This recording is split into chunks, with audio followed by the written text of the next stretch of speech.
To me, these things are still toy cars, and we really enjoy it. So there's a couple guys that we race with that, you know, depending on how we're doing, there may or may not be some paint swapping, some wheel rubbing, and get to a point where we're laughing so hard we may be crying on the driver's seat, just laughing, having a good time.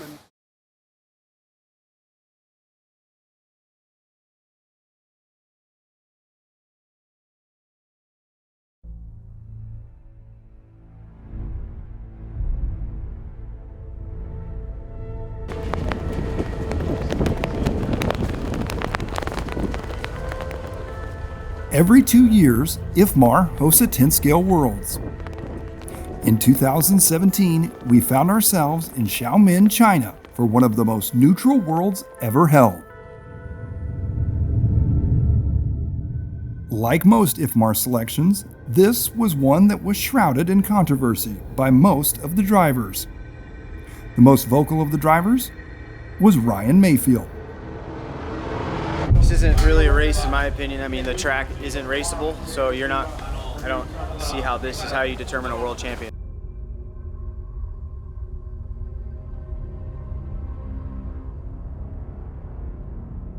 I wish that IFMAR could figure it out and actually talk to us and see what we wanted to race on and where we wanted to go race, because this to me is not acceptable for a world championship. If you glue them, I will not take them. I'm worried. I think we might die. He's going to hang someone. You come to these events and you're not racing the next guy. You're racing the crazy conditions or the crazy circumstances that happen.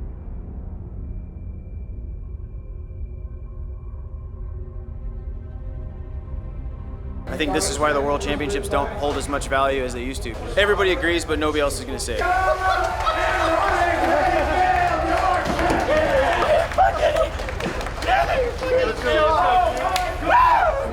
Ryan Mayfield pulling off the double as they come down the line. An unbelievable feat here from Mayfield. From 0 World Championships to 2. Congratulations. Amazing, amazing run. Chug it. Oh, you're saving it. That's good. Not bad champagne right there. I just need some OJ. I'm a mimosa. Good job, man. Good job, man. Oh, really? I looked at it, I'm like, it's there. This week has been amazing. Today was especially very surprising to me. And you know, I ran for a few great companies that have really made me who I am. And working with Yokomo has really been great, and we've done a lot together, obviously. And thanks to Jason Rona, he's not here, but he's been a big part. And everybody here are my peers, and I have a great time racing everybody. And I want to thank everybody for all the experiences and all the the great memories. And that's it. Thank you.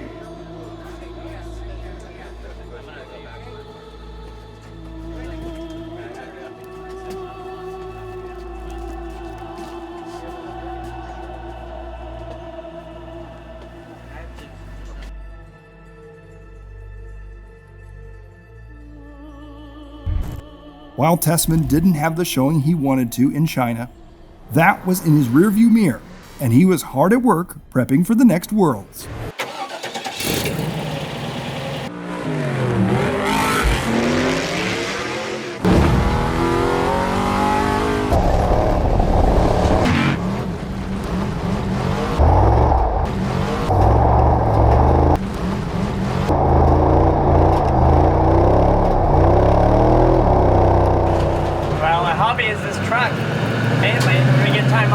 Time we do, spend time working on this thing.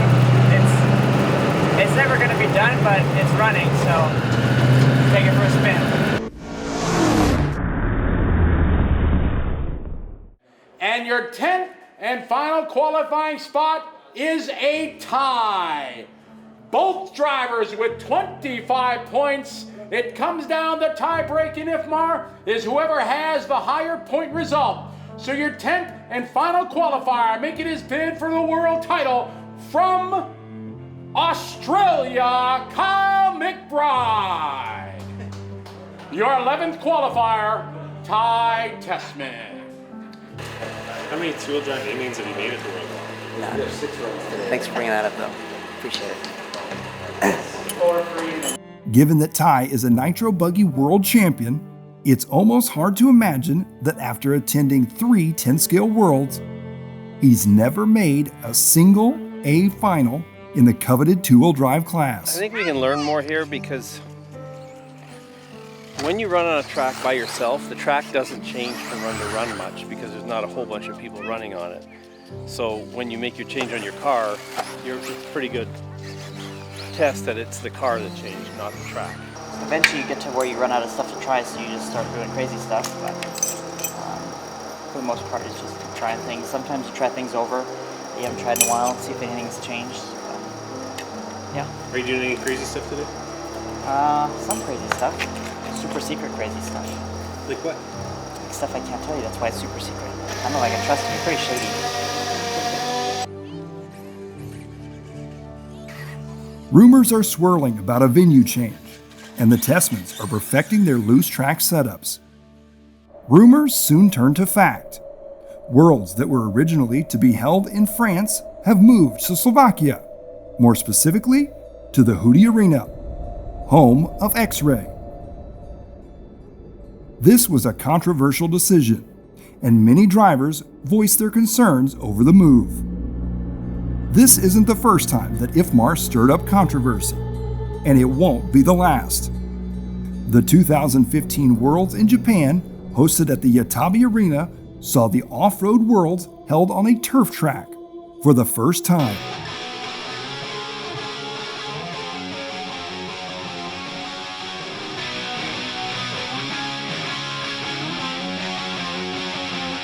It gets even more confusing.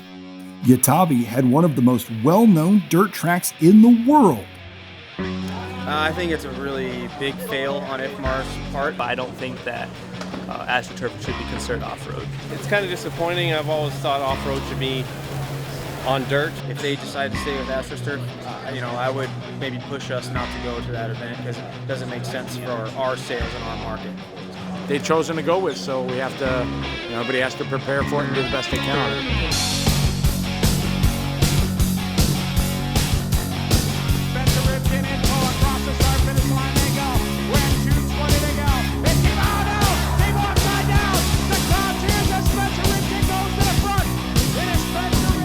Spencer Rivkin took the two-wheel drive title. A few days later, Bruno Coelho would win the title in four-wheel drive. With both the Yatabe and Xiaomin Worlds in the distant past, drivers and teams refocused on the traveling circus that is professional RC car racing.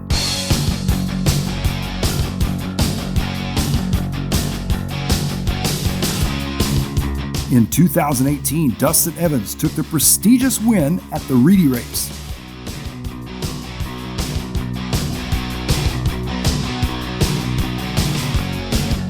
At the Desert Classic that same year, it was Ryan Mayfield sharing wins with Tessman.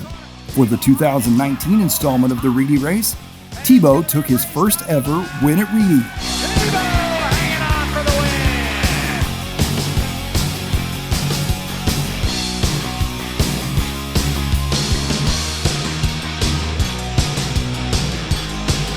Mayfield and Rivkin cleaned up at the 2019 Roar Nats. Is the momentum in Ryan's favor? Will he get title number 3 or even number 4? At the World, somebody could just find something magically and go fast, like kind of what happened in China with me. I got the cars good in the last couple days with help. Lee was helping me, and then just kind of had to drive it good for 3 runs, and it ended good. So yeah, we'll see. Long week of racing for sure.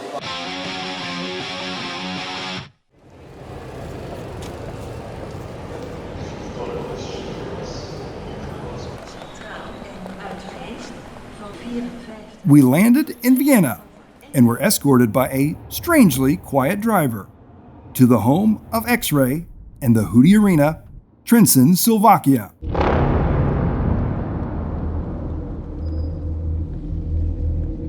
Trencin is located in the western part of the country, near the border with the Czech Republic. It has a rich history that dates back to ancient times, the Roman period to be exact. Today, Trencin is known for its picturesque old town cobblestone streets, colorful buildings, and historical landmarks, and the surrounding rolling hills. The X-Ray facility is unlike any other in the industry. It's pretty close to the Itabi Arena. This is really a nice facility. The facility's amazing. They did a great job.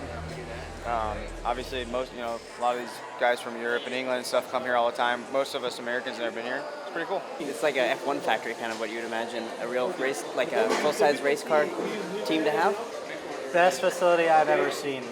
Definitely a lot of money in this joint, that's for sure. I don't think any other company has this sort of facility at where their main factory is. I mean, this is like a dream facility. Like, if I was to ever own a company, this is exactly how I'd want it.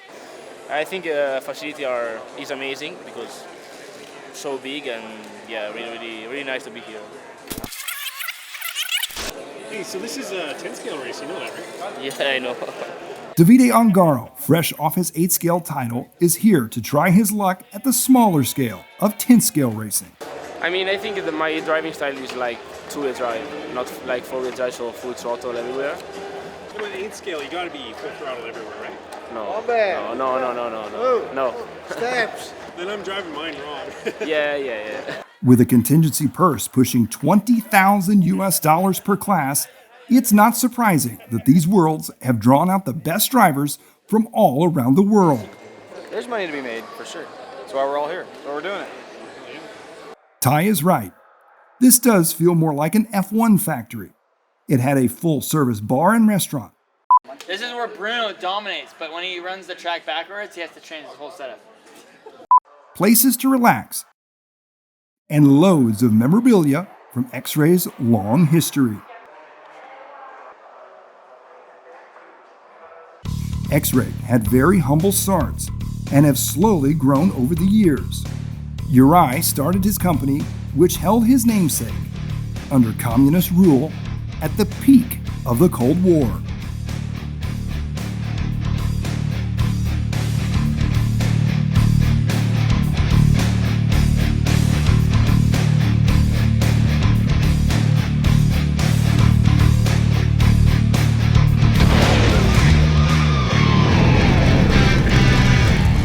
When communism fell in 1990, businesses were incentivized to remain in former communist countries.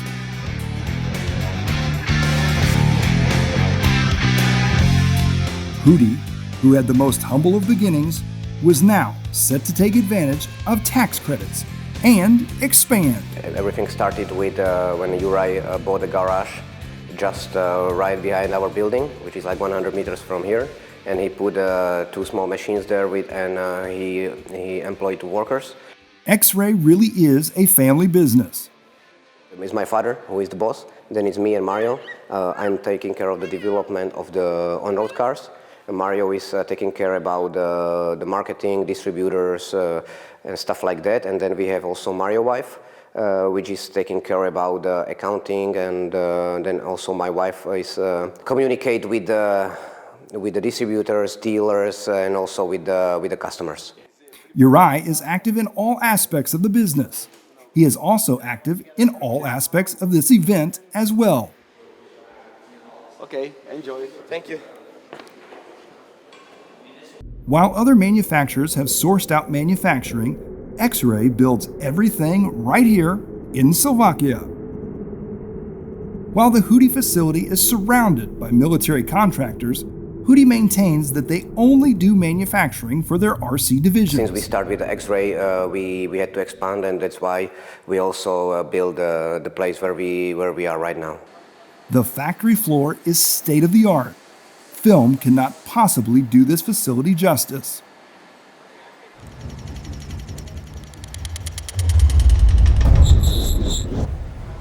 Everything X-Ray makes is built in-house. When drivers receive prototype parts in the mail, they look like production parts, ready for hobby store shelves.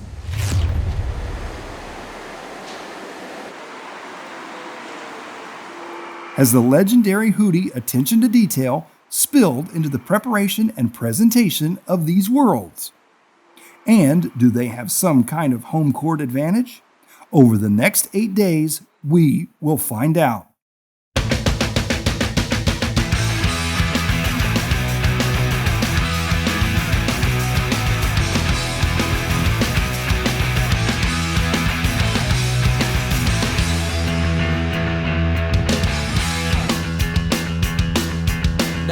always finish last. You're running out of gas. Your sympathy will get you left behind. Sometimes you're at your best when you feel the worst. You feel washed up like this going down the drain. Pressure cooker, bang my brain and tell me I'm insane. I'm so fucking happy I could cry. Every joke and habit's true, but now the joke's on you. Oh, nice guys finish last when you run out of gas. Don't pat yourself on the back, you might break your spine.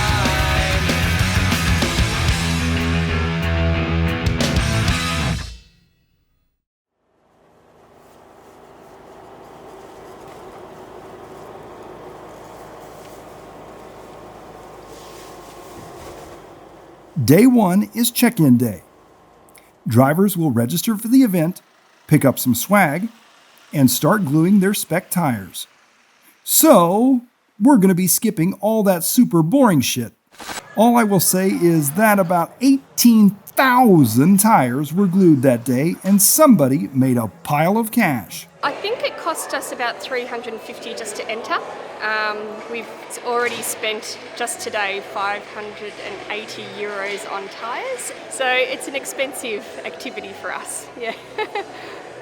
On day 2, we'll see the best drivers in the world hit the track for the first time. Just to throw down for the first practice, see what happens. Never been here before, so we don't, other than it being super loose, we don't really know what else to expect, so. Yeah, we came here with an open mind and a couple different options, and see what happens. Drivers and infamous film crews begin to arrive. Hey, what's going on? How's everybody back in America? We're not live? All right.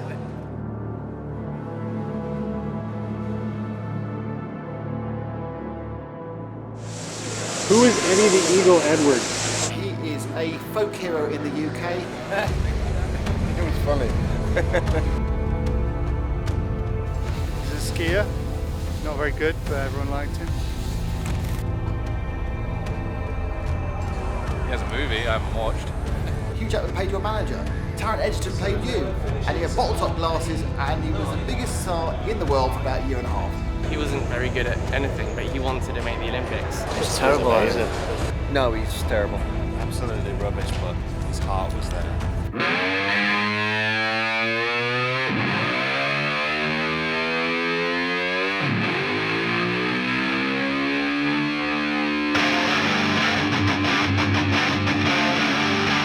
So what exactly does Eddie the Eagle Edwards, a British ski jumper, have to do with these worlds? I was reading the news when it switched from France to here. And I went, wouldn't that be great to race at the Worlds at Hootie Arena, racing for X-Ray, being around all the atmosphere. That's when it really drew my attention to it and put it on my radar. So I put things together, started attending some races, did a resume, and applied for a spot because we don't really have qualifying events in Canada. Paul Parks, who hails from Calgary, where Eddie gained international fame literally overnight at the 1986 Winter Olympics, has a lot in common with Eddie. He is very passionate about RC, but as far as skill goes, Paul is here for the experience and the fun of it, not to win. His only goal? Don't finish dead freaking last. It's probably going to cost me about $1,700 for the flight, accommodations, car rental, food, tires. No, not including the race fee. Yeah. How much was the race fee? The race fee was $450. But hey, some things you can't put a price tag on though. That's the way I look at it. But if we were to put a price tag on it, Paul has spent over $2,500 to attend these worlds. He is traveling and participating on his own dime, unlike the top pros that are paid to be here and are paid to win. It wasn't as pushy as his. His car wouldn't turn at all. Adding to the pressure to win are track conditions that very few of these drivers have ever driven on. Overall, the balance was good. I thought it was pretty good. If you look at your lap times, you're like, not even close. The spec tire at this year's Worlds is the Proline Whole Shot, released in 2004. These tires just might be older than some, if not most, of the participants. I can't even remember tie racing whole shots in electric. In gas truck, I can remember it, but I can't remember it in two-wheel or four-wheel. It was before we were racing. The last time these tires were used was when motors on a two-wheel drive buggy were behind the transmission. The year was 2005. The location was Italy. Neil Cragg drove his RC10 B4 to victory that year.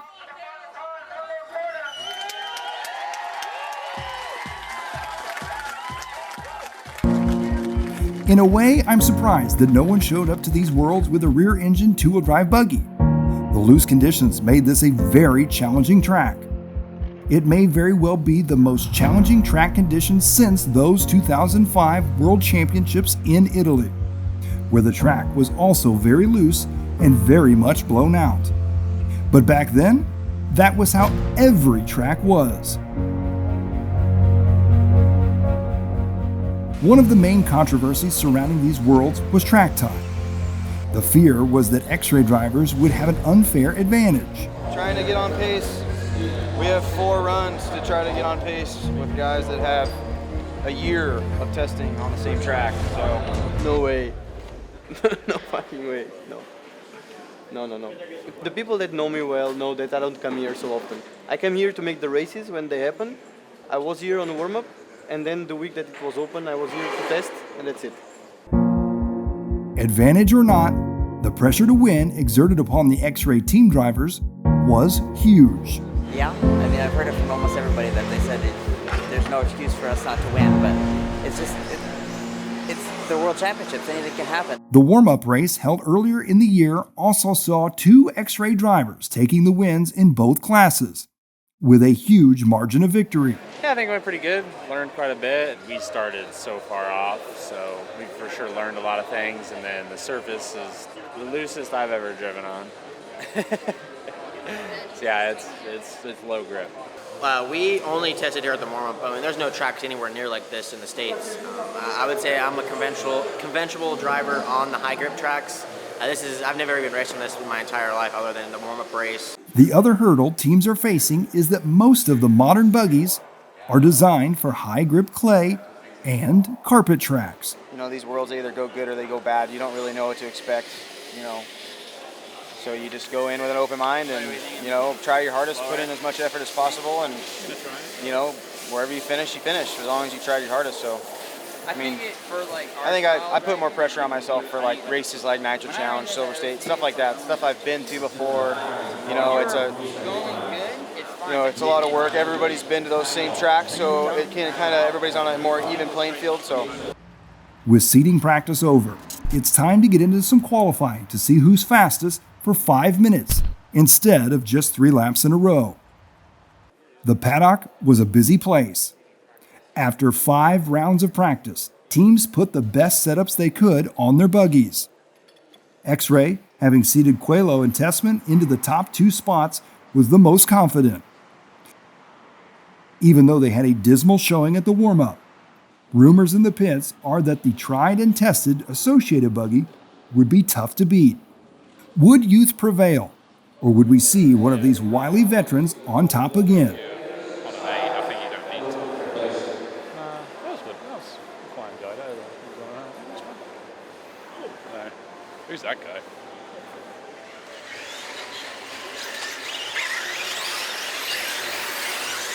In addition to seasoned veterans with multiple World Championship events under their belts, as they say, there were some first-timers here. Tommy Hines and Craig Jellin, to name just a couple. Kind of ready for tomorrow. Well, not ready, but can't wait to go on the track tomorrow, really. So. Got a girlfriend? Nope.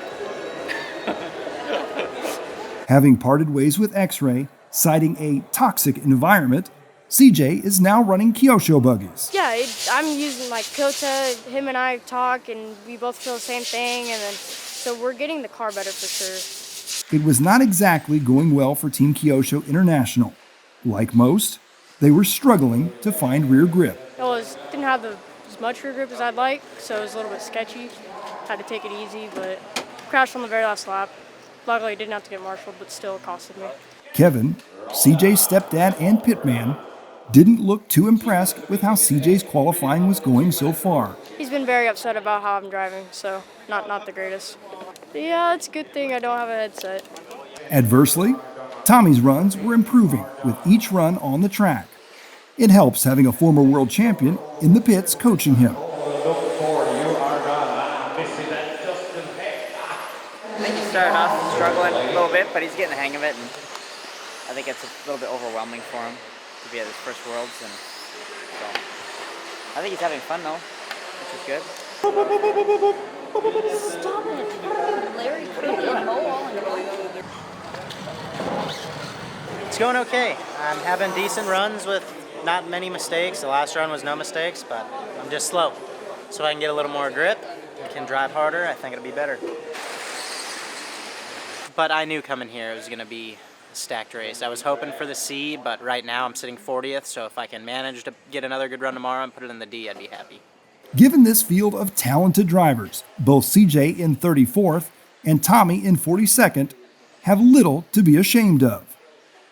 It's now time for the top drivers to hit the track for their qualifying rounds.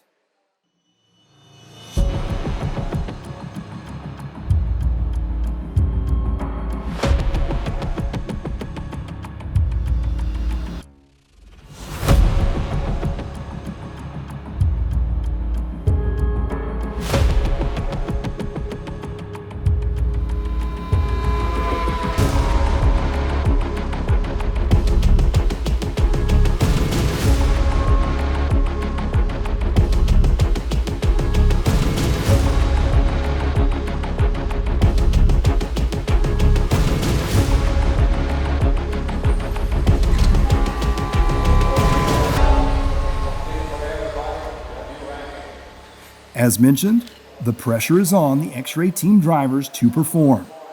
For everyone else, it almost seemed like they were just there to play spoiler.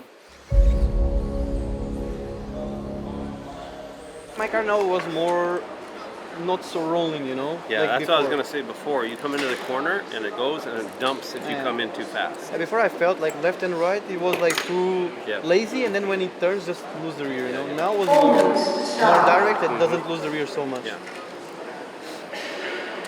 You didn't ask though, so I didn't tell you. It's okay. I read your mind. Feels pretty toxic to me. Yeah, I'll try to drive the same. Was a very good round.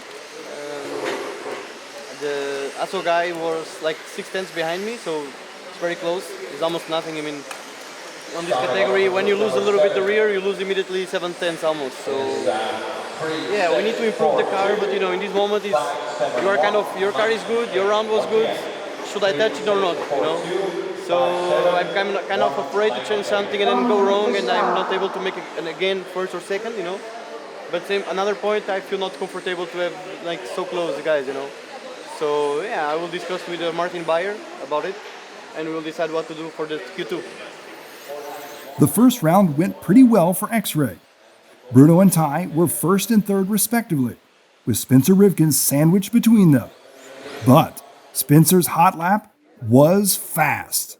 Spencer's fast lap was really fast. We were 4/10 off of that, but pace overall run time was about the same as, both very close to Spencer's, but slower than Bruno's. I've been kind of just sticking with what my car's given me and just kind of running out with just the same setup and just focusing on driving, and that's been the biggest difference. So I'm doing the best I can. The car is giving me as much as it can. The track, you can't really ask for any more of the track. You're just kind of, the track's racing you, and you have to just drive accordingly. Our whole team's been working great together. It's been phenomenal. And just seeing, all the competitors here at one race, like you said, like, the World Championships, it's always an awesome feeling. But at the end of the day, it's just a big club race. It's the way I look at it anyways. The talk in the pits was that if Spencer could clean up his run just a little bit, he would dominate qualifying. Before the race started, X-Ray headquarters let the team know they would be forced to run the long wheelbase prototype buggy. Even though Bruno and Ty had fantastic runs, Their buggies definitely didn't look anywhere near as planted as Ty's practice car from a few months ago. Will Eastern European stubbornness get in the way of a title? Yokomo, whose buggies are designed for high grip conditions, were having a terrible go in the first round. Mayfield was 6 seconds off the pace set by Coelho. He managed to close the gap in round 2, but he was barely hanging on to a top 10 spot at this point. It was like a little more pushy, and that's what caught me off guard, and I fucking crashed, had to get marshaled. But once I kind of figured out what it was doing, it was way better. Like at the end, I mean, Mark there was way ahead of me, and I caught him, and he didn't fucking crash. Yeah. You know what I mean? The pressure for a good finish in round 3 was mounting. It was a little bit of a roller coaster ride today. I mean, my car really hasn't been on the track twice the same.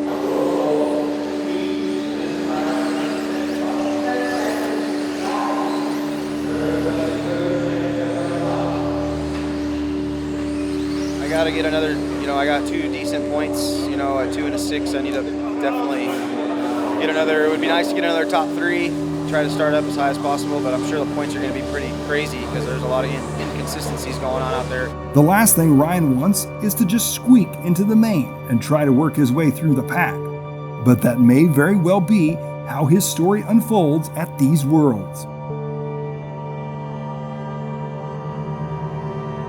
In round 2, Spencer had a clean run and handled it TQ. The question now is, can anyone catch him? He works his ass off and he studies, he does his homework, and he comes to these races and he knows what he's doing. So I don't know if anybody really has anything for him because he's got a lot of comfort out there and a lot of consistency. So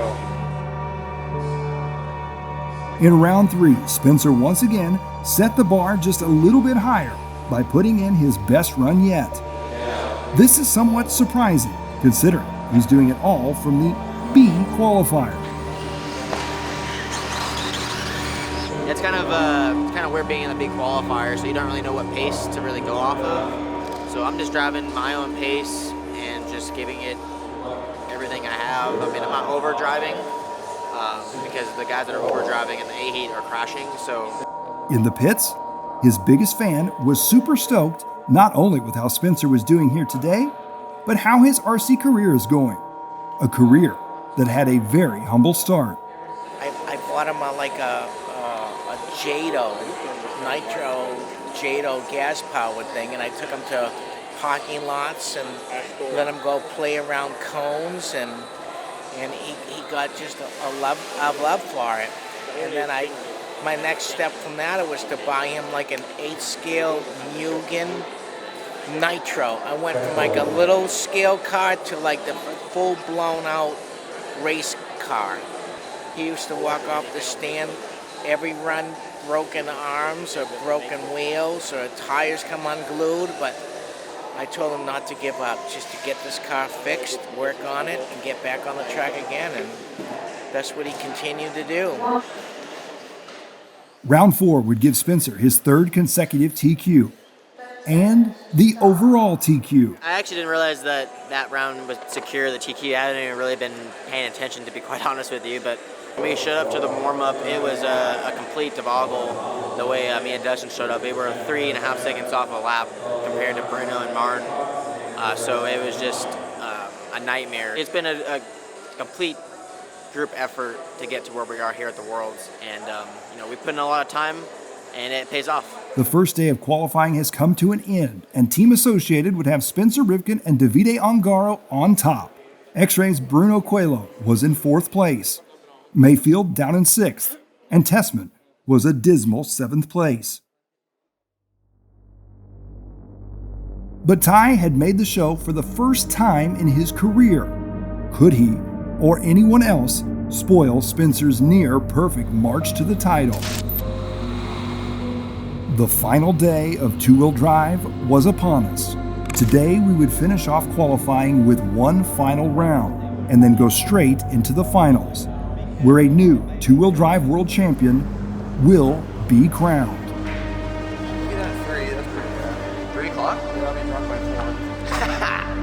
While both Rivkin and Ongaro seemed unusually relaxed, tensions elsewhere in the pits were high. Cavallari, Finn, and Tebow were struggling to say the least. While Ryan did manage to squeeze into the show, Jared and Dakota weren't quite so lucky. JP Richards, attending his first ever Worlds, was also stuck deep in this group. They called off all the numbers, and I guess the clock didn't actually start until the first 4 cars got across the line. So the first 4 cars, their first lap didn't count, so then it finally started counting once we crossed the line, technically for our first lap, which wasn't that on the clock. So they said everybody to keep going, and then I guess after the run, they've decided to just rerun it. For me, it actually works out. You could say I'm given a third gift because I crashed on my first lap. So, and then I ended up being on the clock correctly, even though my crash didn't count, and then I actually ended up crashing again on next to last lap. So yeah, you could say I'm pretty lucky on that one. Guys, it protest? No. Well, it was withdrawn. So they are going to rerun it? No. Luck would not be on their side. I got my main card blue.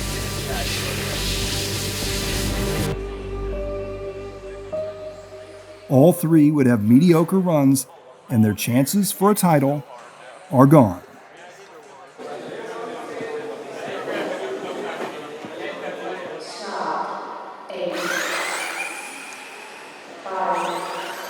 Tommy and CJ were also hoping that this final round would improve their positions.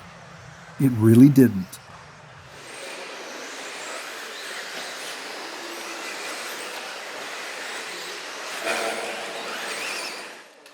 CJ, with a poor handling buggy, would move up only slightly to 35th.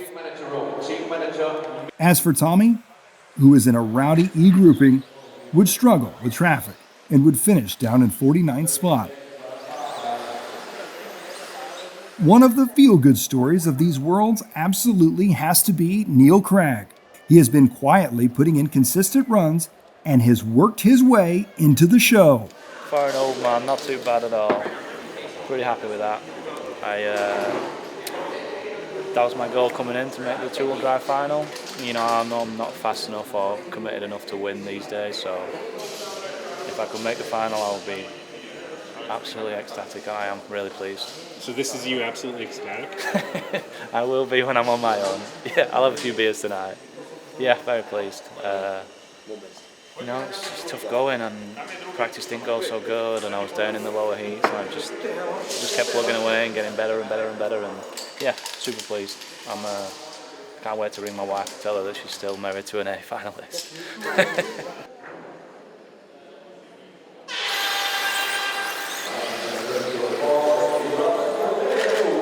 The lower mains have started, and our march to a new world champ has begun.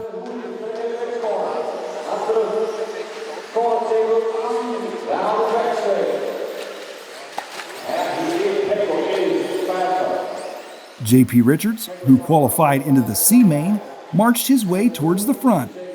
JP would finish 22nd overall. I thought it went pretty good. I was right behind Hupo the whole time, and then I think he blew a corner on the left side of the track, and I got inside of him there.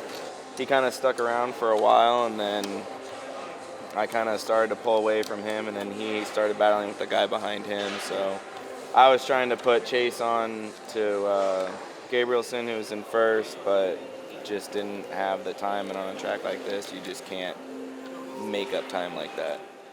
JP's teammate Cavallari would manage to squeeze into the A main, but Cav has much higher expectations on himself than just squeezing in.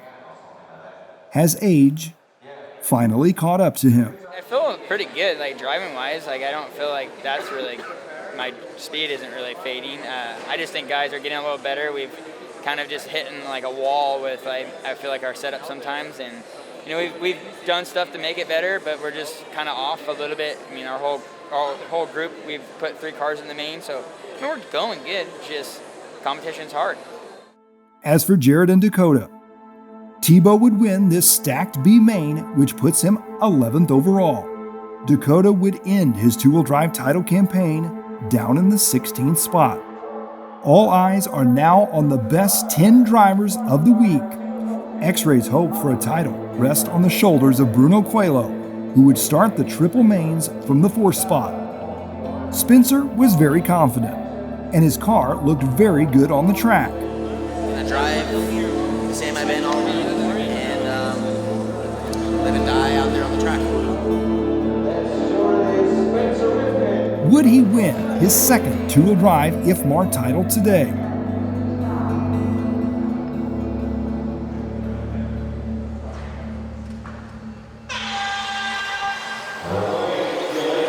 The start was clean.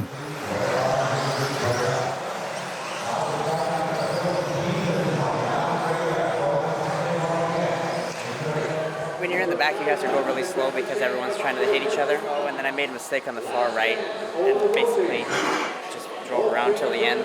Like you really can't do much unless someone crashes. But I did make some changes on my car and it wasn't as good, so I'm going to go back to that. Hopefully move forward a little bit in the next one. The Tessman camp, along with most of the X-Ray factory team, were very disappointed with their prototype two-wheel drive buggy. Up front, after a rare mistake by Rivkin, Davide Ongaro squeezed by.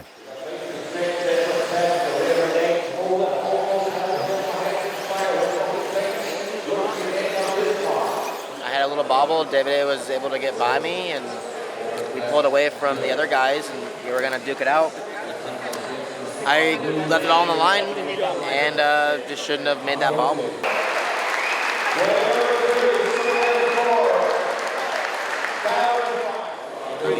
I was pretty happy with, accommodating for what happened, and was able to come back and be there at the end and really be 6/10 behind them at the line.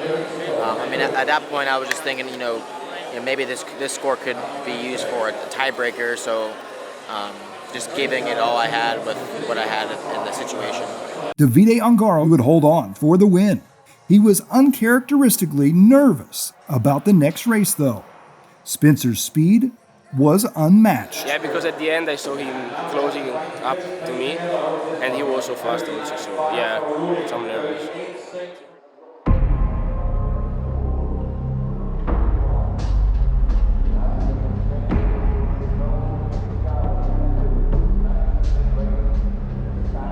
Just like A1, Spencer and Davide were pulling away from the group.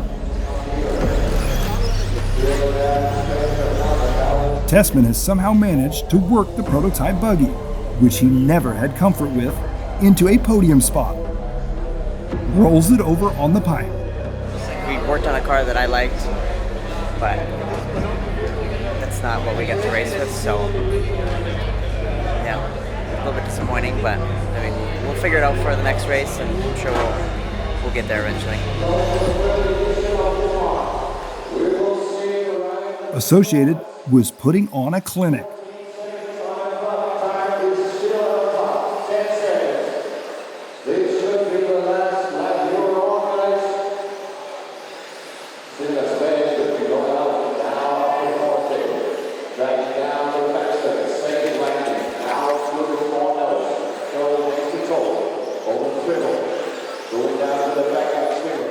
Rivkin was holding off a hard-charging Ongaro.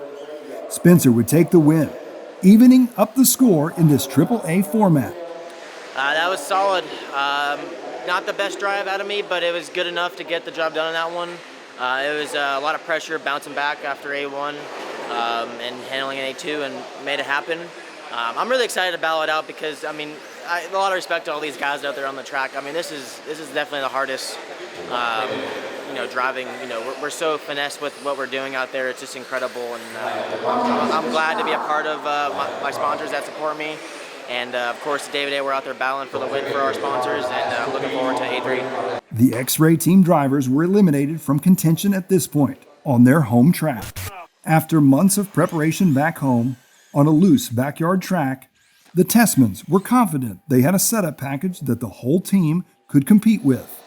The team drivers were not given a choice. They were told what to run, and it just wasn't good enough. It's hard after so much work, I think I deserved at least a third place. So, but that's racing. So it's not about deserving; it's about how you finish. So, our car was not really getting the rear traction. We need to be super careful on the throttle compared to the other guys. I felt a lot the exiting from the corners. They pull away a lot compared to us, and also off throttle it was not so stable like the other guys. So yeah, Just never got really comfortable with how the two-wheel drove, and I mean, at this level you need to have your car perfect, and it wasn't that, so kind of tried to do the best I could and struggle through it, but definitely glad it's over and looking forward to four-wheel drive. With only one final left, Team Associated would capture their 31st IFMAR title. The only question remaining, would it be Rivkin, or would Ongaro win his second IFMAR title in less than a year? I mean, Davide wasn't letting it go easy on me, and honestly, I wanted to go toe-to-toe with him. I was like, let's go, let's pull away, let's battle it out. Deep in the field, Mayfield was battling with Tessman. The two would finish 5th and 8th respectively. Neither of their buggies impressed at all.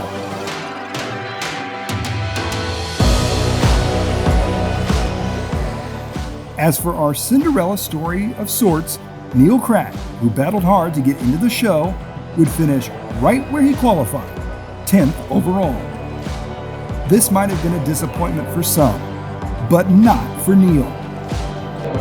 It's getting harder and harder to keep up with the kids who don't have a 9 to 5. We're still doing okay. Back to the leaders. It was all Rivkin. He would cross the line to capture his second two-wheel drive world championship title. Yeah! Oh my God! Oh man, he did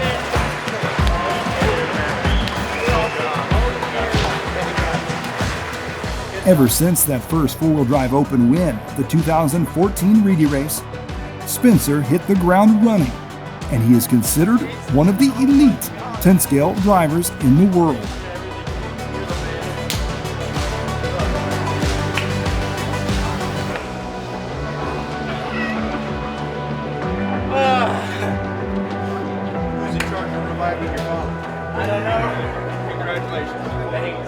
On behalf of IFMAR, congratulations, Spencer Rivkin, the new world champion. Let's go!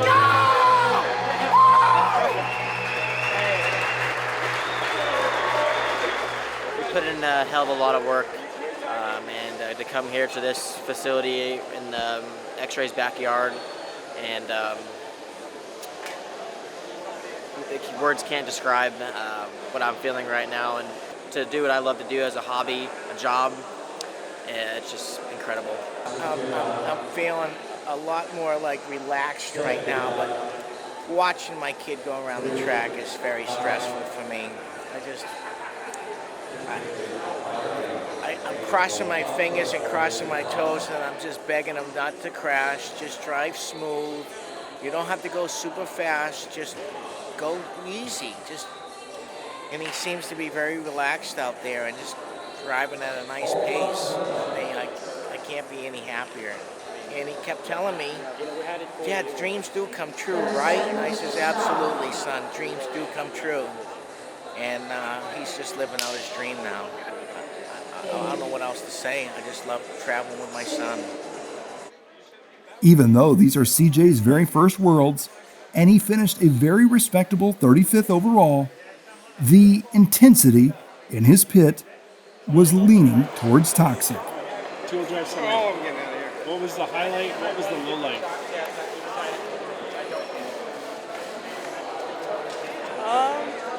Highlight, I guess my car was really good right at the end, but the low was honestly struggling the entire time.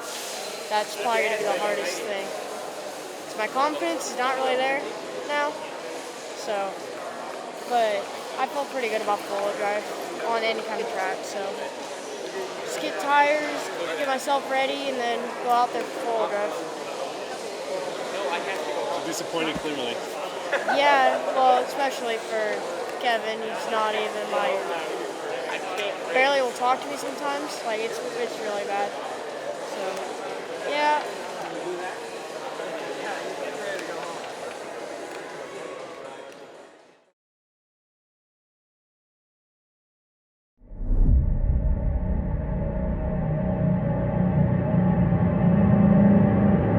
With all that had just happened in two-wheel, it's hard to imagine that only now are we at the halfway point of these World Championships.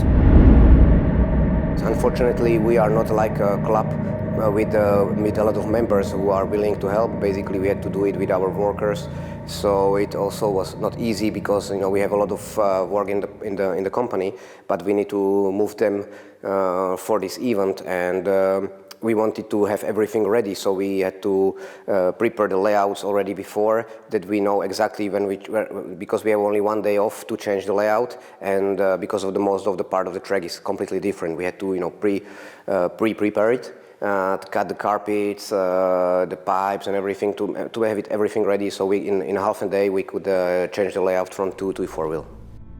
In order to prevent one car type from having an overwhelming advantage in certain sections of the track, IFMAR rules dictate that the track layout for the four-wheel drive World Championships must be changed to ensure a fair challenge for both two-wheel and four-wheel drive buggies.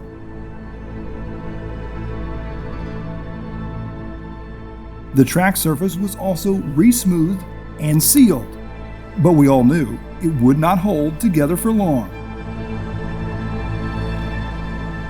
He might be batshit crazy, but one thing that no one will deny, Uri Hootie worked his ass off at this event to make sure that these were among the best worlds ever held.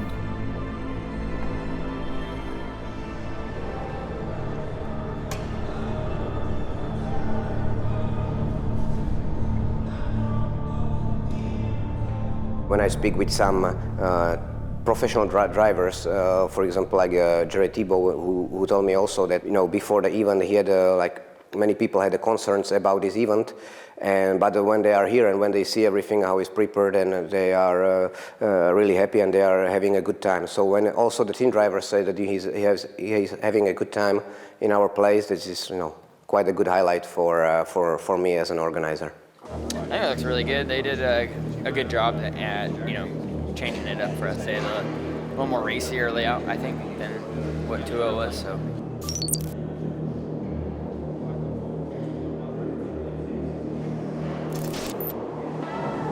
Team X-Ray started off the day with a group photo and a pep rally of sorts.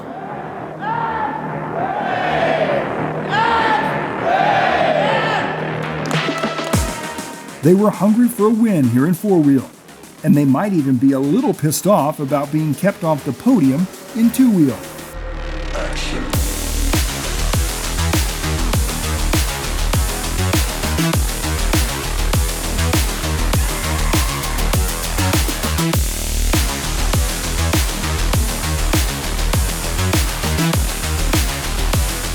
Cav saying the layout was a bit racier might have been putting it too mildly.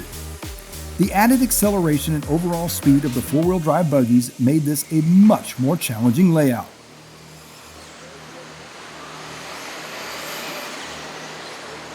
With the start of the brand new title chase, out came the new four-wheel drive buggies.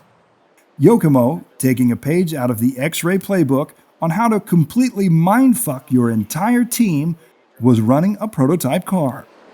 And after the first practice session, it was clear that it was going to be another uphill battle for Mayfield and the rest of the team.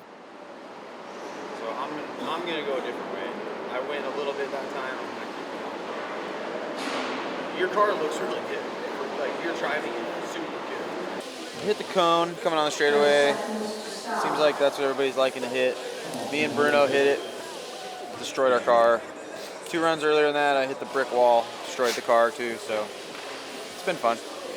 Thought 4-wheel drive was going to maybe be a little easier than 2-wheel drive, and it's actually a lot harder. So just going through the motions, trying to figure out what to do. Ryan was definitely frustrated. Practice would not go his way at all, but out of sheer will and mad skill, he drove his struggling buggy into the top heat for tomorrow's qualifying runs. This will be I've been on it 5 times, so we got one more run. So, and we've basically changed like every setting on the car every single run. So it's a lot of work. Just as it was in two-wheel drive, Team Associated would be running their publicly available B74 kits. Losi, while running a prototype buggy, took the safe route and copied 90% of the current edition of the X-Ray Wheeler. We would show you, but Losi wouldn't allow body-off shots. X-Ray has given their teams the upcoming production version of their XB4 platform. While this edition of their four-wheel drive platform wasn't as good as the previous model year, it was nowhere near as bad as their prototype two-wheel drive car. We'll start building a new kit. New four-wheel for the Worlds right here. Tommy was back at it, with some expert help in the pits. Ty's mom. If you have to use someone's mommy in the pits, you cannot possibly go wrong with Leanne Tessman. They all call me Mom, just because I am their mom away from mom at the track. I take care of them like I take care of Ty. He's a good kid. I like Tommy. He's pretty respectful. He works hard. He's fun to be around. He's just a good kid. Yeah. She takes care of me. She makes me sandwiches. Doesn't let me eat pizza because that's fattening. So she's the mom for the week. It's nice, except for when she tells you have to finish a certain spot in your main in order to be able to have a beer. Leanne, who is no stranger to being a pit guy, girl, lady, person. We're down here, still in the Hot Bodies pit with Mrs. Tessman. It's been no doubt a nerve-wracking day for a mom. Yeah, I enjoy being in the pits and helping out. It's a little bit stressful, but I enjoy helping out and being part of it all. Leanne has helped Ty in the pits since day one of his RC career. A long 6 minutes. Long. When he was, I believe, 8, he got a toy grade car from his grandparents that he played with, drove until the remote control wouldn't work anymore. Then from there we graduated him to a Tamiya Wild Dagger, and he used that for quite a while, and then went to an RC 10, I believe. And it just went from there. We never expected it would go as far as it did when his grandparents bought him that first car, but he just has a natural talent for it, and he loves it, and that's where it went. At the conclusion of practice, which is the best 3 consecutive laps, Tommy Hines has seated himself into the E grouping. If he was hoping for an improvement over two-wheel drive, he wasn't off to a great start.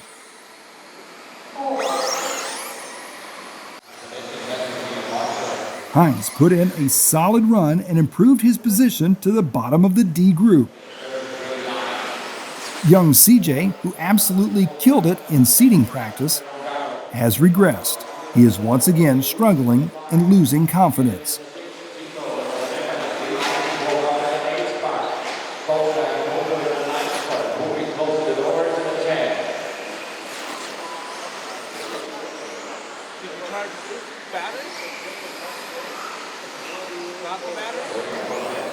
I didn't drive good at all. So, yep. Not getting any better. You're not the only one struggling. There's a lot of teams that are struggling, a lot of people struggling. It's the world's man. Anything can happen. Yes, it can. That's right. Just gotta keep your head up. Yep. When you're dealing with a mechanical failure, there's only so much you can do, but the self-blame still creeps in, especially when you're already on edge. When your career is hanging by a thread, any setback can feel like it's the one that's going to break you, even if it's out of your hands, like stripped internal diff gears. For the young RC racers, it's important to have a strong, positive support group, like the Mondays. He's currently racing in two-wheel drive and four-wheel drive at the IFMA World Championships here in Slovakia. He competed in China 2 years ago as well. That was his first Worlds campaign. It was exciting because he's racing with his dad, who's also competing here at this championship as well. Christina and Ray have traveled all the way here from Australia to participate in their second World Championships. On the track, things are going great. Off track is a different story.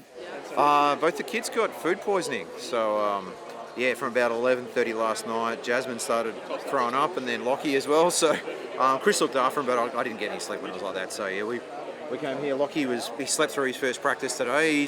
He got out for the qualifier, but yeah, bit of a rough night. So, not the best start to the last day, but. The Mondays have 2 entries in these worlds, Dad Ray and son Lachlan. In the two-wheel drive segment, the young Monday was the victor, finishing 65th to his dad's 70th finishing position. Would this new event end with a new result? Or would youth once again prevail? In qualifying, Ray was out front for the first couple rounds of qualifying, but his son was confident that he would soon beat his dad. Not yet, but I'm hoping to later on today. Just keep pushing. Hopefully have a good next run. Is he pretty fast? Yeah, he is. We've been very close recently, so it's been fun. Is he wicked old? Not wicked old, but he's getting there. Once the dust of qualifying settled, Lachlan had bested his dad by placing himself 1 position higher, 83rd spot. We're not looking for an A or a B final at this stage, obviously, but I just want him to come off the track and feel that he did the best that he could. The Mondays all have the same attitude. They are here for the fun and experience, not because they have delusions of grandeur.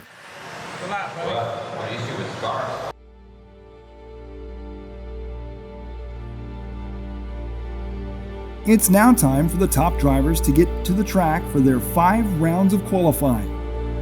Just as it was in two-wheel drive, Spencer has seeded into the B heat.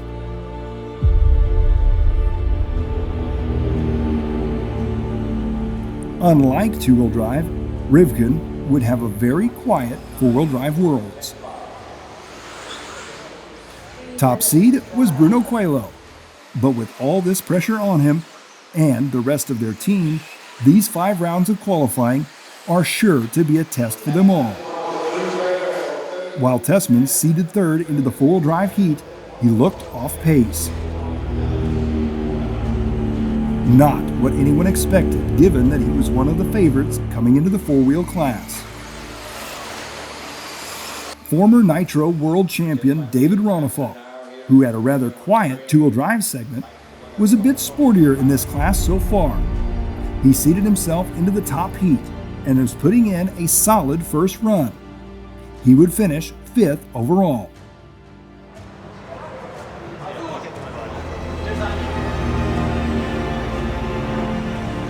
It was surprising to see that Ongaro was in the B qualifier and was struggling. 12th place was the best he could muster. At the top was the pride of X-Ray, Bruno Coelho. Adversely, Tessman's buggy was off pace, and by will alone, he limped his XB4 across the line in 19th spot. The cause? A rare mechanical mistake. Not a real good run for us, but I screwed up the first one, the rear diff in the front diff in the rear, that's why his car was broken. We know the car's good, we just need to get a good run in there. Bruno might have taken the TQ, but he was not the fastest man on the track. That honor belongs to Dakota Finn and his super secret prototype buggy. For Bruno, round 2 was a near carbon copy of the first round, except he improved his time by just over 1 second. Yeah, now on Q2 I had much more feeling on the car because the round before I changed completely the setup. So on the Q1 I had no feeling in the beginning, so I need to find out the car again. And then during the round I start to find out the car. So now when I started, I know already how it reacts. So from the beginning I was very strong, and I just drove without making any mistake. While things are going well for X-Ray, the opposite is somewhat true for Yokomo. Mayfield has his hands full with an ill-handling buggy. The team is trying to find any way to gain rear traction without losing steering. The bump steer, that'll get rid of that twitchiness mid-corner. So go to 2 millimeters. With 2 TQs and 4 drivers in the top 10, X-Ray was poised for a strong showing. The biggest surprise was 14-year-old Daniel Kobovic. He seeded into the second spot and was currently in the third overall position. Cavalry in the 6, Mason 7, Bayern in the 8 spot, Tesla down in 9, Baruffalo in a 10. Between 1 and 2, 2/10 of a second. 3/10 of a second between 1 and 3. 4/10 of a second between 1 and 3. In the first round, he held off and actually pulled away from Finn. In four drive, it has been really good so far. I struggled a little bit in practice this morning, but the rest has been good. But my car is super aggressive, so I'll try to make it more easy to drive. Is raw speed going to be the key to victory here? I think everyone looks fast. It's just a matter of being consistent, I think, is the most important. Like Dakota was really fast, but made a big mistake. I think this track can really bite you if you push too hard.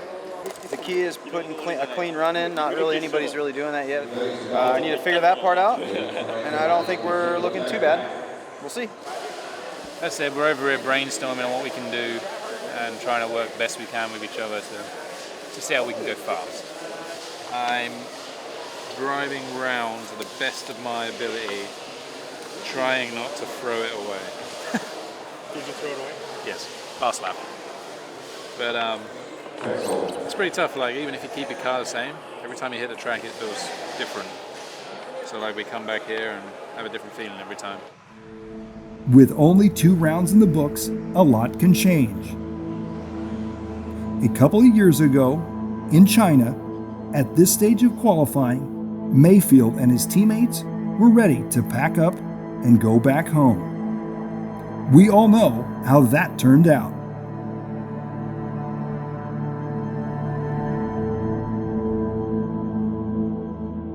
In round 3, we would see a turning of the tides. The track conditions were deteriorating with each passing heat. It was a struggle for the mechanics to keep up with the seemingly changing conditions, which is odd given that this is an indoor track.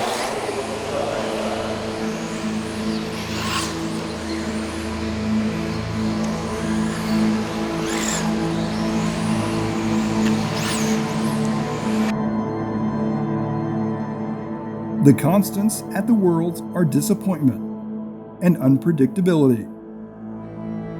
Team Associated's fortunes have soured. Spencer was their only driver currently in the top 10, and he was barely hanging on to that spot. There would also be a change in TQ this round. Bruno would lose to Dakota by the smallest of margins, less than 1/10 of a second.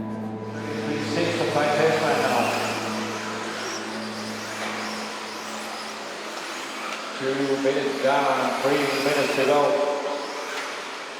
Finn's buggy still looked a bit edgy and hard to drive, but he managed to hold on to it for the entire 5 minutes.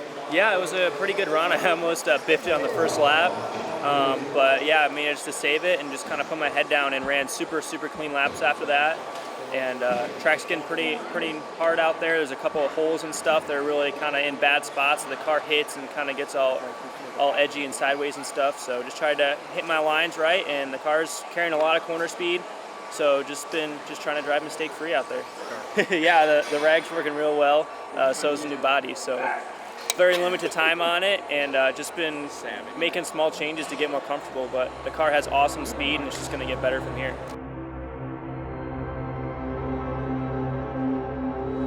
After 7 days of intense racing action at these Worlds, fatigue begins to become a factor. Will it start to affect any of the top drivers?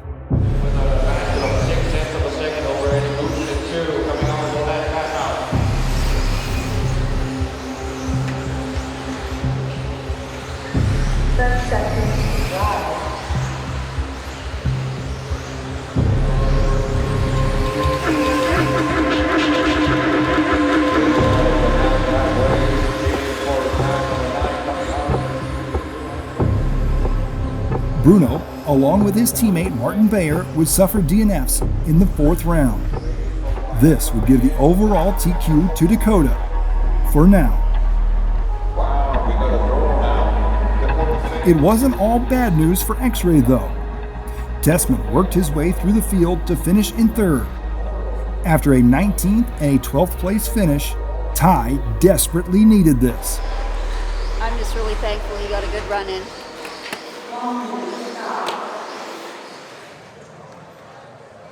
Came out of the gate super strong and just tried to hold the gap from there.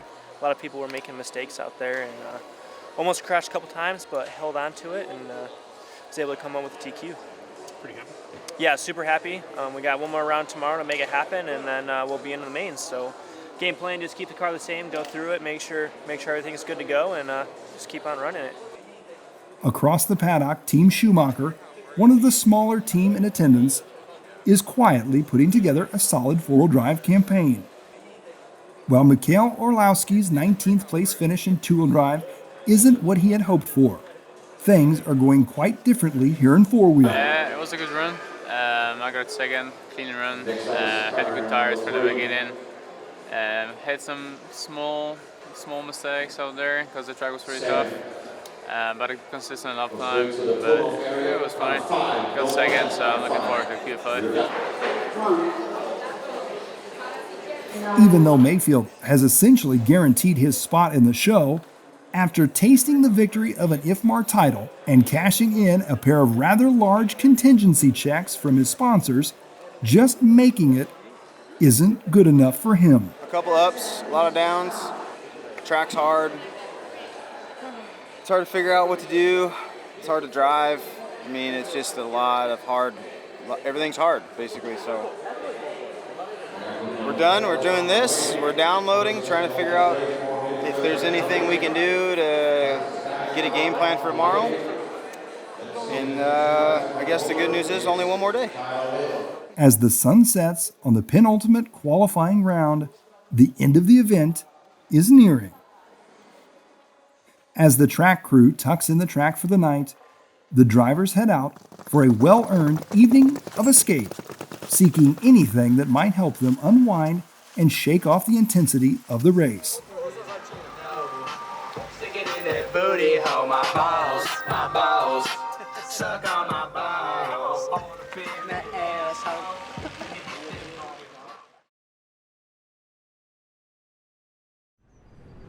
It's the final day of the 2019 IFMAR Worlds.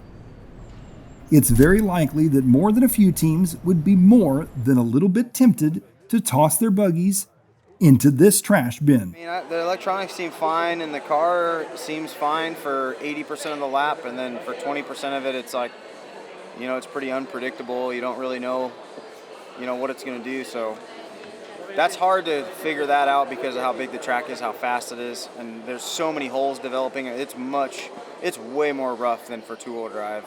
All the landings of the jumps are exploding, and it's really like, not like big rough, just like tons of chatter, and the dirt's always kind of like breaking, it seems like, so your car's just not really like under you really ever.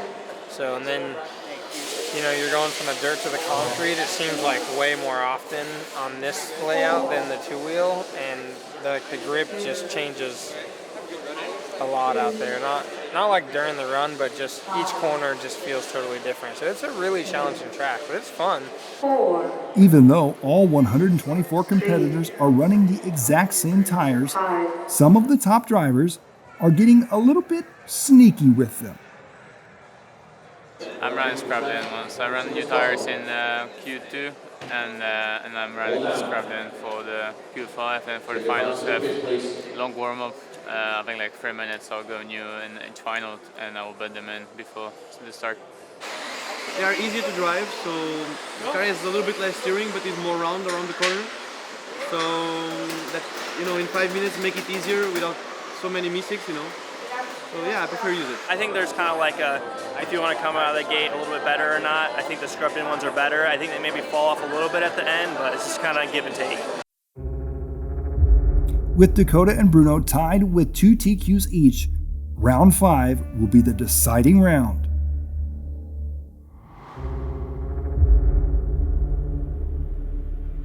Finn, having the better overall time, earns the number 1 plate and starts out first. Is Finn better at leading than Coelho is at chasing?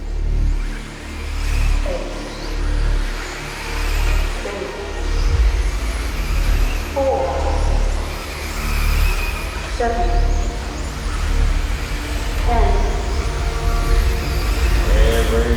on the way. Group number 13 on the track here for the IFMA World Championship 5th round. Qualified group number 13. Even though Bruno is behind Dakota on the track at this point, he has just passed him on the clock and is leading by 2/10.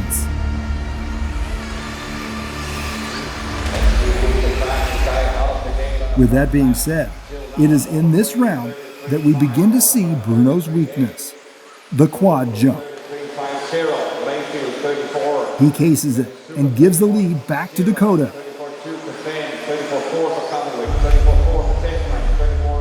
As time on this final round of qualifying winds down, the final starting positions for the A finals have been decided.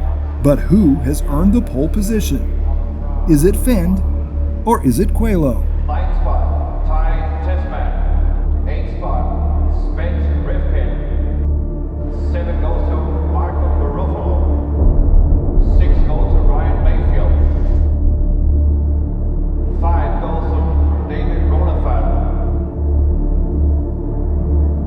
4th qualifier, Danny Calloway. 3rd position, Mike Wolowski.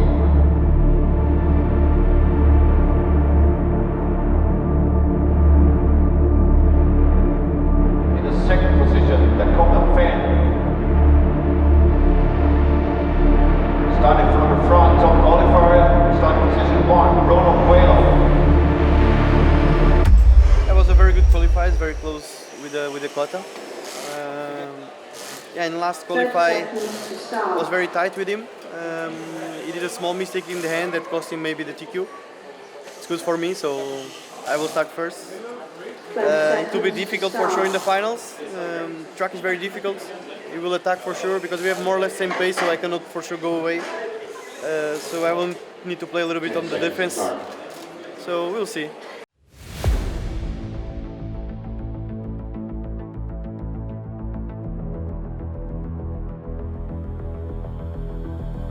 Lower mains start just after lunch. Paul Parks is first on the track. He would finish his first ever Worlds 119th out of 124 competitors, and he had the time of his life. Brilliant event. Had a bit of a rough go on my main, but I drove through it. Happy with it. Came here with no expectations and did quite well. This event, telling other people, is just it's worth every penny. I have no regrets about coming here at all. A few mains up, the Monday boys would finish their Worlds with Dad in 72nd and Son a few spots back in 75th. It's been a challenge actually, so the track is quite different to what we're used to driving. So there's been a steep learning curve there. We've enjoyed the atmosphere, we've had a great time, we've learned a lot, but the racing has been hard. It's been a real challenge, but you learn a lot. You learn a lot, you'll take it home, and hopefully in 2 years' time in the US we'll have learnt things from here that we can use there. So you have to look at the bright side of everything.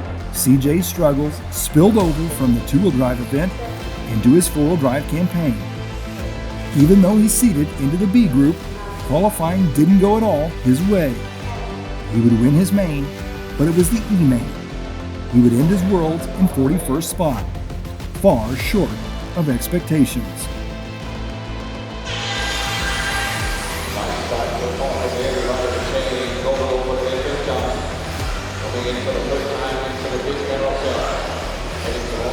Tommy Hines qualified into the D main. He drove from the back of the pack to the front for the win, and he earned an extremely respectable finish, 35th place. Awesome experience. Driving, mediocre, but awesome experience. JP Richards, also running the prototype Yokomo buggy, had his challenges and didn't quite meet up to his self-imposed expectations for the class.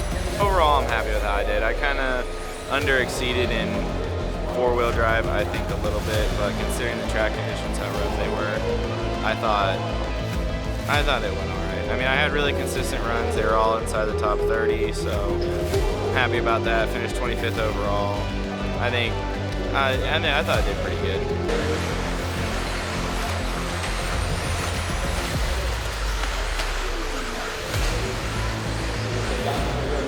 Cav would make the C, but for a triple world champion of the four-wheel drive class, this wasn't good enough.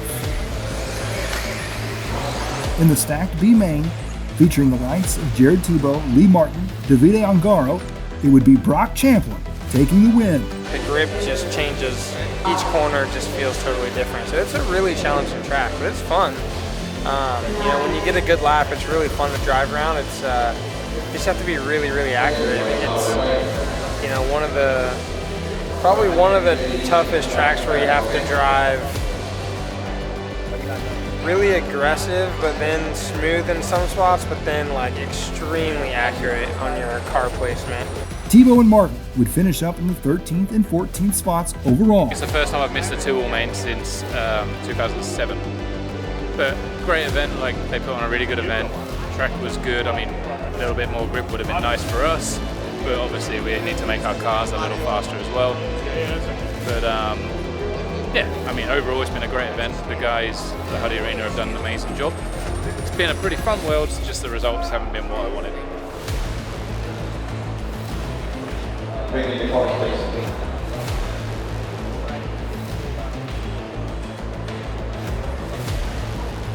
It's time for us to see who the world champion will be for the four-wheel drive event.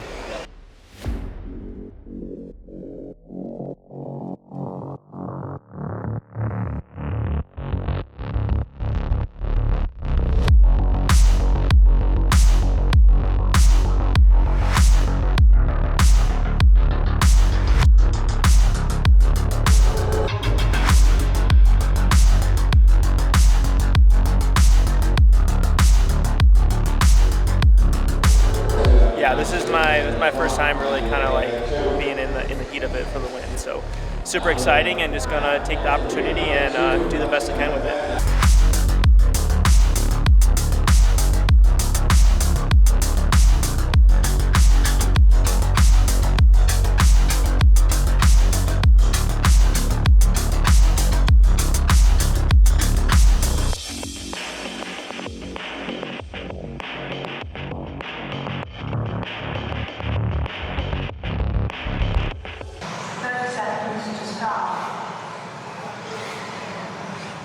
Bruno pulls into his starting position.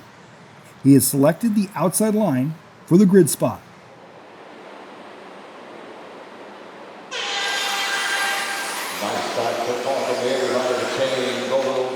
He chose wisely and has a clean start. A mistake this early on would be disastrous. Coelho holds on and settles into a groove. Just seconds in, the top three have already started to pull away from the rest of the pack.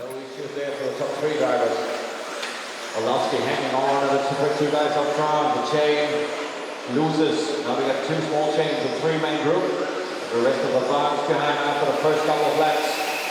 Going down over the loop for the first time. 35-0 for Quail, 34 flat for Finn, 34-7 for Orlowski. 1, 2, 3 on front. Finn is clearly faster than Coelho on the left side of the track. Still up front, we got ourselves to Coelho and Dakota Finn, fighting for this first win.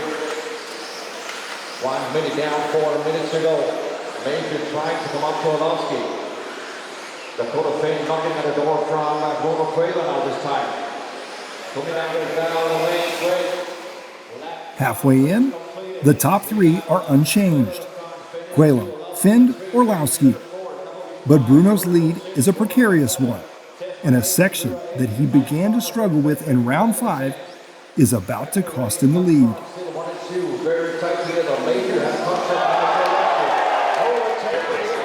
I was just trying to stay as close as I could to him and not push the issue. The track is really hard, and I was just gonna kind of wait and see what happens, and then just kind of go from there. Bruno appeared rattled and fell off Dakota's pace. And if his little buggy had rear view mirrors, it would be full of Orlowski's shock tower. Bruno manages to hold on, but has the damage been done to his confidence? Will he be gripping his controller just a bit tighter every time he goes over the quad now? I did a small mistake on the quad. I jumped too short and let front go by.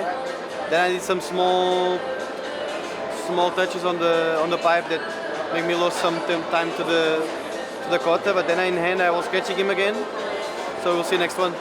I got a good start, got in my rhythm right away, and just followed Bruno until he made a mistake and was able to get by on the inside and just tried to stay clean from there on out. He was going really fast there towards the end, but I had enough of a gap to hold him off.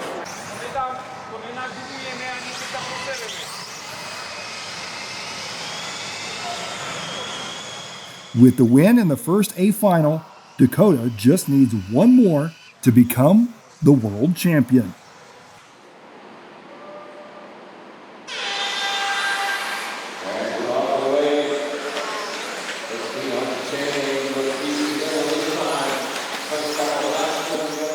Coelho gets another clean start from the outside line and holds off Finn.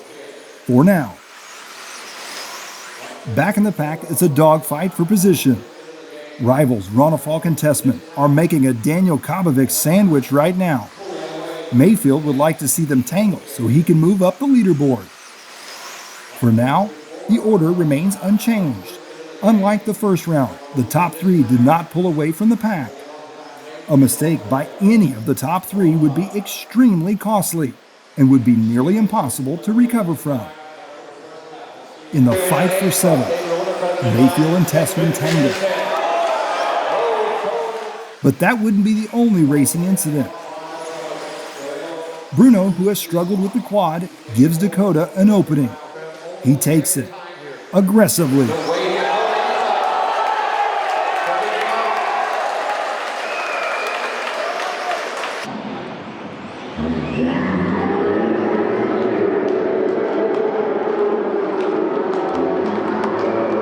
The X-Ray team lets out a collective gasp, fearing the worst. The IFMAR officials reviewed the pass on the replay monitor in pit lane, but deemed it a clean pass.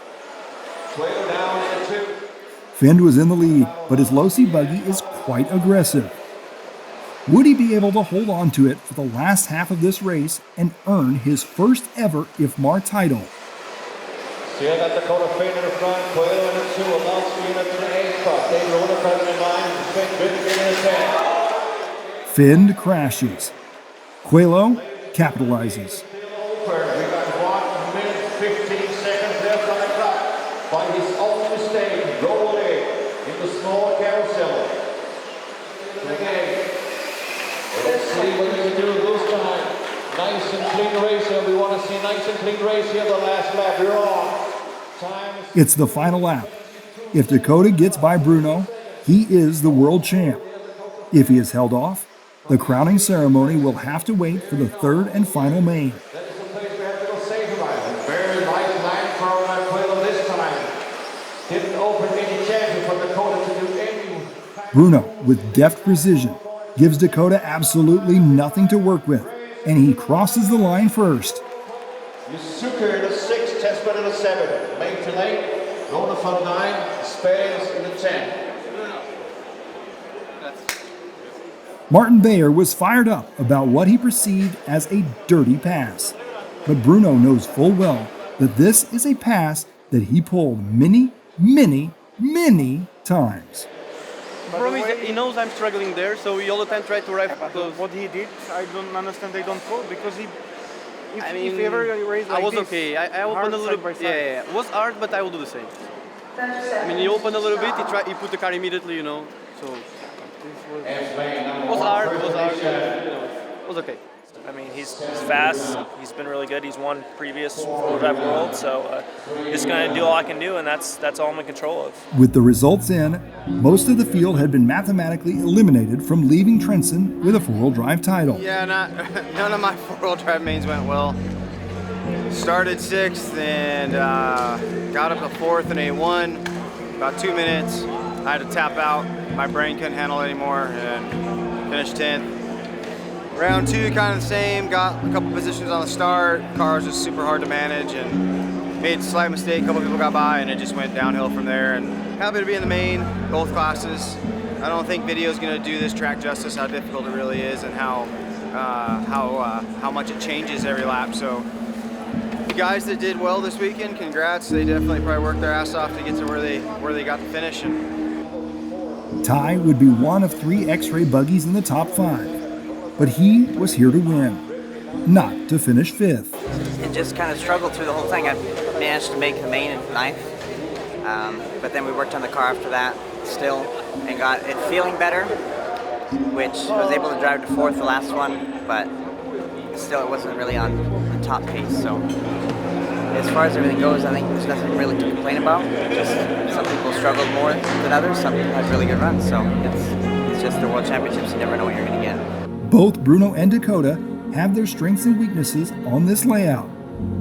It's impossible to say which of them will win the title at this point.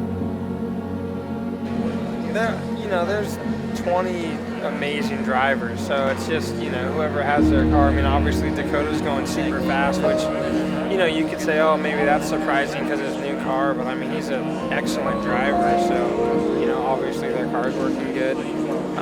Bruno's super fast, but I mean, that was to be expected, so it's just about being comfortable out there.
Unlike the first two finals, Bruno appeared to be the faster of the two.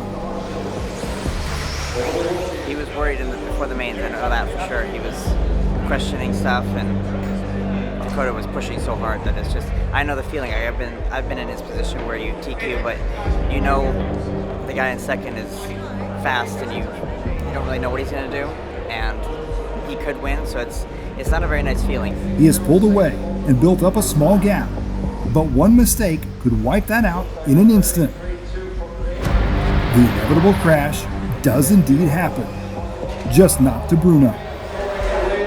No, just barely clipped the pipe. Right when I went on the concrete, sometimes you have the wheel just turn a little bit too much and it just grabbed and kind of sucked me into the pipe a little bit. And I think just barely rubbed it. So he's not done yet, because he flipped, it's true, but you need to finish first to win. The pressure is by no means off Coelho yet. I did more mistakes after he flipped than actually when I was in front of him,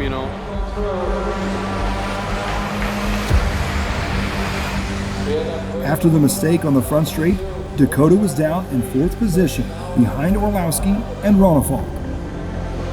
Time is 12 seconds, time on the clock, 12 seconds. Orlowski would drop off the pace. At the front, Bruno played closer, taking his second off-road IFMAR Worlds title.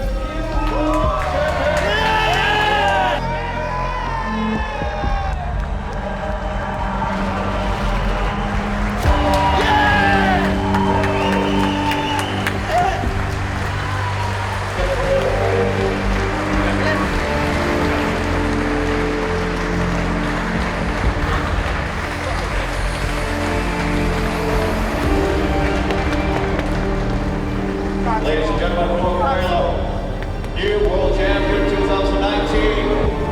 Congratulations, Gordon. Congratulations, Gordon. The race. Let's take I was a little bit of disappointment, but pumped to be able to come out here with the new car and have such a great first showing with the car. And I'm happy with the driving. It drove good. Just a couple little mistakes here and there that cost me. It was a very hard Worlds. I think since I win 2015, the first Worlds 4 drive, I never had a such hard race or Worlds like this one. Really, my last Worlds last year was very hard also with Volker, very emotional. This one as well. So I think these ones have a better taste. I think in the hands. I made a very good race with Dakota. in the end, it's run well for me. So I could say I was a little bit lucky, but you know, the races are like this. You know, today I was lucky, tomorrow he's lucky, or another guy. So I'm for sure super happy about this win. I want to say thank you to all my family, my father especially, my girlfriend that support me all the time, and all the time I'm out, she's at home alone. Let's say, I hope. Yeah, to my sponsors, to my friends, to my teammates that support me all the time. It was amazing what they did today. All the time believing on me and telling you can do it, even knowing that I was maybe a little bit slower than Dakota. So yeah, thank you to all these people that support me during all these years. Thank you so much for our sponsors.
Spit on it. Push the top in. It's a wrap. It's safe to say that young Lachlan enjoyed his time here at the Hootie Arena. He continues to actively race, beating his dad a lot more consistently now. CJ Jelen would end his RC career just a short time after these Worlds. Daniel Kabovic would win the Junior Worlds titles in 2- and 4-wheel drive. He now races for Schumacher. Jared Tebow would retire in 2024, but it would be short-lived. As of 2025, he's back at it. Ty Tessman would continue to rack up the wins for X-Ray on the Nitro side.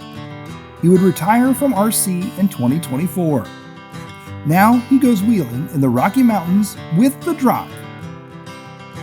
While Mayfield struggled at these Worlds, he continues to defy the laws of nature, and at 36 years of age, his pace has yet to drop off. Tommy, well, what can you say? He's a character that made these Worlds very enjoyable for everyone around him. Ronnie, the proud pop of the two-wheel drive world champion, adds another trophy shot to his vast collection. Spencer now joins 16 others as a two-time IFMAR world champion. Bruno, the pride of X-Ray, is in slightly more elite company.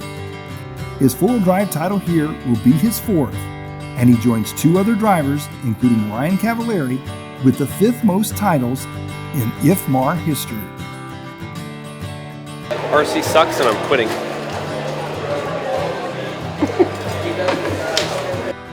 As for me, this 6-year-long journey has come to an end, and I am quitting too. But what a journey it has been. I got to cover some of the most amazing bucket list races during the industry peak of the professional RC car racing scene. Some of my personal favorite events were the Reedy races I attended as media and as a participant. The Fear Farm DNCs were always amazing events.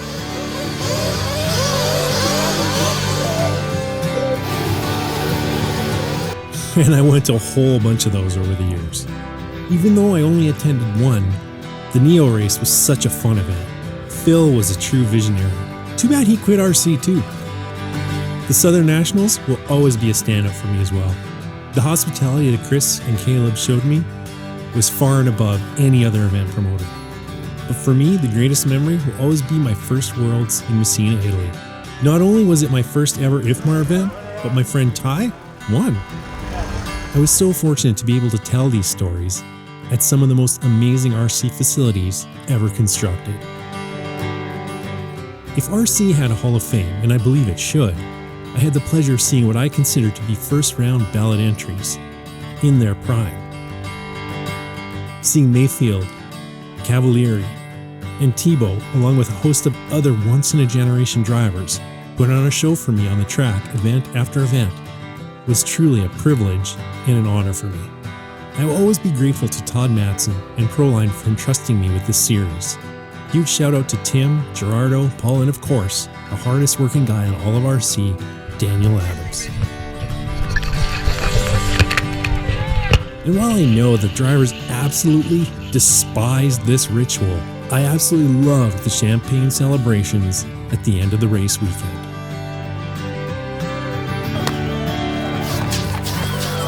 It took me a while to find my mojo filming these, but I got some absolutely memorable wins captured here. As amazing as all those standalone races were, my favorite events have always been the IFMAR Worlds. Even though I'm pretty sure Dallas and the IFMAR and Roar crews couldn't stand me being around, Take it away. I absolutely loved seeing the best from all around the world competing together on the same track. Seeing my friend Ty win in 14, Ronafalk in 16, Mayfield doubling up in 17 and Davide in 18, along with Spencer and Bruno here in 19, are memories I will cherish forever. It's been a slice.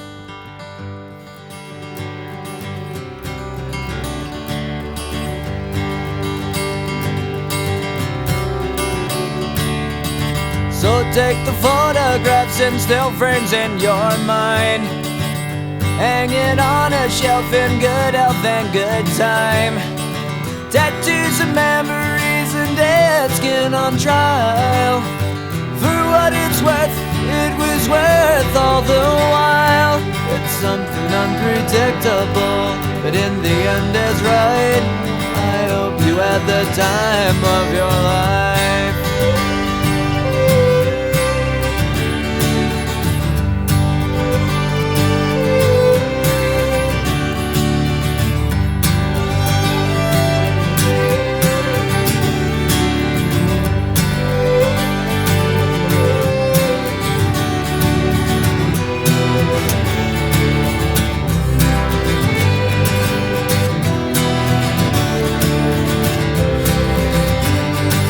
It's something unpredictable, but in the end it's right. I hope you had the time of your life.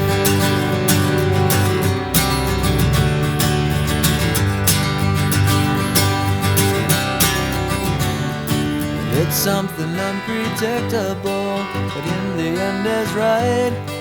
I hope you had the time of your life.